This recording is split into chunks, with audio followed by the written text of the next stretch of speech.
దేవాలయంకి వెళ్ళినప్పుడు చాలా మంది చేసే 3 పెద్ద తప్పులు మీకు తెలుసా? మొదటిది భగవంతుడు ముందు మీరు కళ్ళు మూసుకుని నమస్కారం చేయడం, రెండవది కోరికల చిట్టా చెప్పడం, మూడవది పూజని సమర్పణగా కాకుండా ఒప్పందంగా చూడడం. ఆలోచించండి, ఎంతో దూరం నుంచి మనం భగవంతుడి దగ్గరికి వెళతాం, అక్కడికి వెళ్ళాక కూడా మనం కళ్ళు మూసుకుని నమస్కరించుకుంటాం. అదే మనం చేసే తప్పు. మనం కళ్ళు మూసుకున్న తర్వాత ఆ దివ్య మంగళ విగ్రహాన్ని మనం చూడలేం. అందుకే మన పెద్దలు అంటారు, భగవంతుడి దగ్గరికి వెళ్ళిన తర్వాత కనులారా దివ్య మంగళ విగ్రహాన్ని చూడండి అని అంటారు.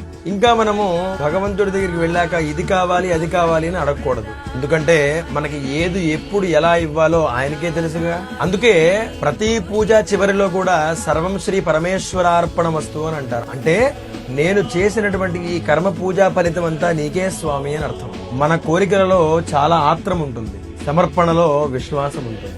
ఏది కావాలో అదే గుర్తుపెట్టుకోండి. ఇలాంటి ఆధ్యాత్మికమైన విషయాల కొరకు మన పేజ్ ని ఫాలో అవ్వండి. సర్వే జనాః సుఖినో భవంతు. నమస్కారం.